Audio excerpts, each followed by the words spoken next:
Bonjour à vous. Aujourd'hui, je vous propose un petit circuit avec des sangles de suspension. Alors, c'est un circuit où on va enchaîner tous les groupes musculaires, donc tout le corps va travailler.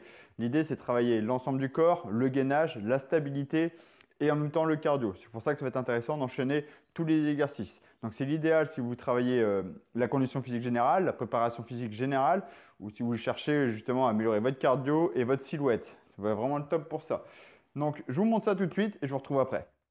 Alors, on commence avec du rowing, un exercice classique pour le dos. Donc on met bien les épaules en arrière, les coudes en arrière, je cherche à sortir la poitrine le plus possible. Je me tiens bien droit. Donc là, il y a un gros travail sur le haut du dos, les lombaires aussi pour tenir la position stable, il ne faut pas que le bassin s'écroule, les lombaires travaillent aussi. Là, le deuxième exercice, beaucoup plus explosif, donc on va jouer un peu plus sur le cardio. Là, il y a beaucoup plus d'action sur les fessiers et les lombaires, parce que je vais profiter du mouvement du bassin pour pouvoir tendre les bras loin derrière la tête, faire un Y. Et je tiens à peu près une seconde en haut pour renforcer le gainage lombaire et l'arrière des épaules que vous allez beaucoup sentir aussi. Donc vraiment complet cet exercice. Je rajoute du cardio encore avec des squats sautés. Cette fois-ci, je mets de la sangle pour aller le plus haut possible, comme si je voulais toucher le plafond. Je cherche vraiment à sauter haut et bien amortir l'atterrissage. Vous voyez, je pose bien la plante de pied entier au sol. Je m'écoute bien pour bien amortir sur les articulations. Ensuite, les pompes, ça me paraît un classique aussi. À la fin du mouvement, regardez bien, les sangles ne touchent pas les épaules. Pour bien être sur les muscles stabilisateurs. C'est trop dur, on avance un peu. Voilà, comme ça, c'est facile à gérer ce mouvement-là hein, pour les pompes. Cherchez bien à tendre les sangles loin devant vous. Si vous êtes à l'aise, voilà, mouvement beaucoup plus dur. Un pied dans la sangle, juste un pied dans la sangle pour être en plus en gainage lombaire. C'est le fait de tenir la jambe en haut, les fessiers et lombaires qui vont tenir. Beaucoup plus dur pour les pompes. Donc pensez à alterner les jambes à chaque tour. Hein. Donc là, c'est vraiment complet cet exercice. On est sur les pompes et un gainage ventral et gainage lombaire en plus en même temps, en unilatéral. Après, j'enchaîne avec les ischio-jambiers et les fessiers et les lombaires encore une fois. Donc les talons dans les sangles, j'écrase bien les talons dans les sangles comme si je voulais faire casser la sangle. Et je rapproche les talons près des fesses. Donc ça va me faire lever les fesses en même temps et je freine le retour. J'amène dynamique, je freine le retour.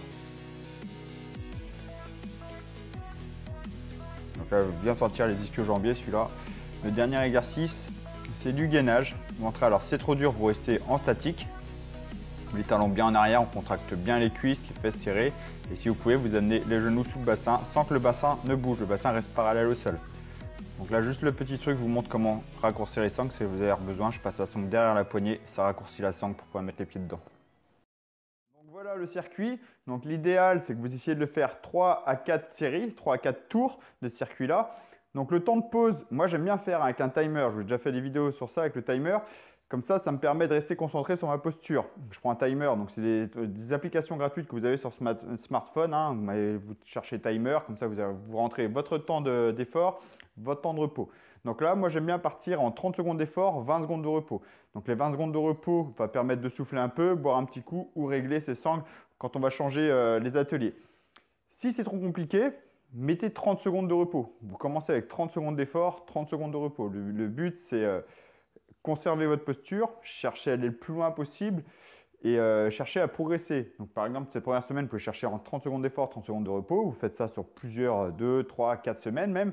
Et puis, quand vous commencez à être à l'aise assez fort, vous diminuez le temps de repos en 30-20. Voilà, donc il y a de quoi faire juste avec ce circuit-là, c'est vraiment complet. Ça donnera de bons résultats. Donc, je vous invite à essayer ça. N'hésitez pas à me laisser des commentaires.